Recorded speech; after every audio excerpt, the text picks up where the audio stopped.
మీన రాశి వారికి ఈ వారం అనుకూలమైన ఫలితాలు గోచరిస్తోంది. ఎప్పుడూ లేని విధంగా ఈ వారం వ్యాపార అభివృద్ధి బాగుంటుంది. ఉద్యోగంలో మంచి మార్పులు చోటు చేసుకుంటాయి. బంధువర్గంలో కలిసి విందు వినోదాలు పాల్గొంటారు, శుభకార్యాలు పాల్గొంటారు. అలాగే దైవ దర్శనాలు కూడా ఎక్కువగా చేసుకుంటారు. ఏది ఏమైనా సరే నూతన ఉద్యోగం ప్రారంభించాలి, కొత్త ఉద్యోగం తెచ్చుకోవాలి అనే సూచన చేస్తారు. అయితే దానిని కొంతకాలం ఆపడం అనేది మంచిది. ఉన్న ఉద్యోగంలోనే ఇబ్బంది లేకుండా వాతావరణాన్ని నెలకొల్పుకోవాలి. మీరు పడ్డ కష్టానికి ఫలితం తక్కువగా ఉంటుంది. మీరు కష్టపడతారు, ఫలితం ఇంకొకరు లాక్కుంటారు. కష్టం మీది, పేరు వాళ్ళది ఉంటుంది. ఇది ఒక మానసికమైన ఇబ్బందికి గురి అవుతారు. ఎందుకు చేస్తున్నాం ఉద్యోగం, ఎందుకు చేస్తున్నాం, ఎవరి కోసం చేస్తున్నాం అనే ధోరణి కూడా వచ్చేస్తారు. ఇటువంటి సమయాలను మానసికంగా దృఢంగా ఉండాలి. ఎవరు ఎన్ని చేసినా, ఎవరు ఎన్ని చెప్పినా మీ పేరు ప్రఖ్యాతులకి భంగం కలగకుండా ఉంటుంది. తర్వాత అది మీరే చేశారన్న విధంగా బయటకు వస్తుంది. కాబట్టి ఎటువంటి భయం లేకుండా మీ పనులు మీరు చేసుకోవడం అనేది చెప్పదగిన సూచన. అలాగే వ్యాపారంలో కష్టే ఫలి అన్నారు పద్ధతులు. అలాగే వ్యాపారంలో కష్టపడిన దానికి ఫలితాలు బాగుంటుంది. ఎన్నడూ లేని విధంగా ఈ వారం మీకు శుభసూచకమని చెప్పచ్చు. కష్టానికి తగిన ప్రతిఫలం తప్పకుండా లభిస్తుంది. విదేశాల్లో ఉన్నవారికి, ఉద్యోగ ప్రయత్నాలు చేస్తున్న వారికి ఉద్యోగ ప్రయత్నాలు ప్రారంభించండి. అయితే కొత్తగా బిజినెస్ ప్రారంభించిన వాళ్ళకి కొంత ఇబ్బందికరమైన వాతావరణం నెలకొంటుంది.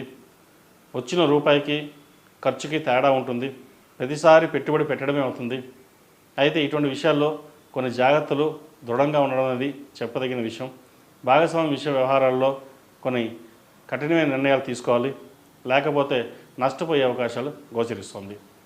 ప్రతి రూపాయిని సద్వినియోగపరచుకోగలిగితే ఈ వారం మంచి లాభాలు తెచ్చే విధంగా ఉంటాయని చెప్పడంలో ఎటువంటి సందేహం లేదు. అలాగే ఈ రాశిలో జన్మించిన స్త్రీలకు ఉద్యోగపరంగా, వ్యాపారపరంగా సానుకూల ఫలితాలు గోచరిస్తోంది. అయితే జీవిత భాగస్వామితో చిన్నపాటి విభేదాలు వచ్చే అవకాశాలు కూడా లేకపోలేదు. ధన వ్యయ విషయంలో అందరినీ నమ్మవద్దు. ఇది వీరు మన వాళ్ళే కదా, వీరికి డబ్బు ఇస్తే బాగా చూసుకుంటారు అని అనుకుంటారు. కానీ వ్యాపారంలో కావచ్చు, వ్యక్తిగతంగా కావచ్చు, నష్టం వాటిల్లే అవకాశం ఎక్కువగా ఉంది. కాబట్టి ఏదైనా ధనమే మూలం, ధనమే ముఖ్యం. అది సరిగ్గా లేకపోతే ఇటు ఇంట్లో కావచ్చు, అటు బయట కావచ్చు ఇబ్బందులు ఉండే అవకాశం గోచరిస్తుంది. ఇటువంటి విషయ వ్యవహారాల్లో కొన్ని జాగ్రత్తలు అనేవి తప్పనిసరిగా తీసుకోవాలి. అలాగే కుటుంబ సభ్యులతో కలిసి ఆనందంగా గడుపుతారు. విందు వినోదాలలో ఎక్కువగా పాల్గొంటారు. ముఖ్యంగా దైవ దర్శనాలు ఎక్కువగా చేసుకోవడానికి ఆసక్తి చూపుతారు. ఏది ఏమైనా సరే చిన్న చిన్న ఆరోగ్య సమస్యలు ఉంటాయి.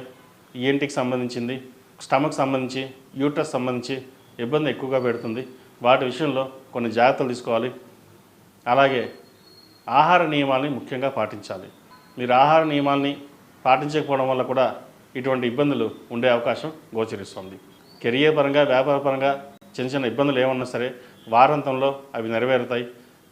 అలాగే క్రెడిట్ కార్డుకి, లోన్ల విషయంలో చాలా దూరంగా ఉండాలి. సాధ్యమైనంత వరకు అప్పులు తీర్చడానికి ప్రయత్నం చేయండి. విద్యార్థులకు కాలం అనుకూలంగా ఉంది. కష్టే ఫలి అన్నట్టుగా ఈ వారం అనుకూలమైన ఫలితాలు గోచరిస్తోంది. ముఖ్యంగా ప్రభుత్వ సంబంధమైన వ్యవహారాలు సానుకూలపడతాయి.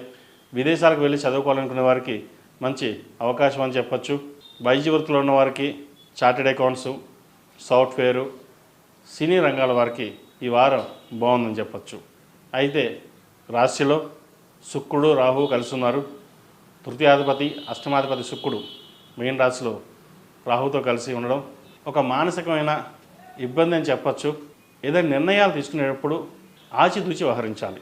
ఎందుకంటే అన్నీ మనకే తెలుసు, ఎవరు మనం చెప్పనవసరం లేదు, నాకు నేనే చెప్తే వినాలి, నేను చెప్పిందే వేదం, అందరూ నాకంటే పెద్దవాళ్ళ, నేనే పెద్దవాళ్ళని అనే అహంకారం కూడా ఎక్కువగా ఉంటుంది ఇటువంటి విషయాల్లో. కాబట్టి ఇటువంటి విషయాలకి ఎంత దూరంగా ఉంటే అంత మంచిది. మనస్సాక్షికి అనుగుణంగా కాకుండా మీకు మీరుగా ఆలోచించి నిర్ణయాలు తీసుకోండి. తద్వారా బంధుమిత్రులతో కావచ్చు, ఇటు వ్యాపారం కావచ్చు, ఇటు సహోద్యోగులతో కావచ్చు ఇబ్బంది లేని వాతావరణం నెలకొంటుంది. లేకపోతే అహంకారంగా ఎక్కువగా ఉంది, డబ్బు సంపాదిస్తున్నారు, డబ్బు ఎంతైనా ఉంటే అలా పడేస్తారు అనే ధోరణి కూడా ఎక్కువగా ఉంటుంది. మీ దగ్గర రూపాయి ఉంటే ₹1,00,000 ఉన్నాయని అందరూ అనుకుంటారు. కాబట్టి ఇటువంటి విషయాలలో కొన్ని జాగ్రత్తలు తీసుకోవడానికి చెప్పదగిన సూచన. ఈ రాశివారు ప్రతిరోజు ప్రతినిత్యం ఓం నమః శివాయ ఒత్తులతో దీపారాధన చేయండి. వీళ్ళకి ఏ నడిసే నడుస్తోంది. శనికి తైలాభిషేకం, అలాగే అఘోర పాశుపత హోమం చేయించడం ఎంతో ముఖ్యం. అలాగే శుభకార్యాలకు సంబంధించి వివాహాల కోసం ప్రయత్నిస్తున్న వారికి మంచి సంబంధం కుదురుతుంది. సంతానం కోసం ప్రయత్నిస్తున్న వారికి మంచి సంతానం కలుగుతుంది.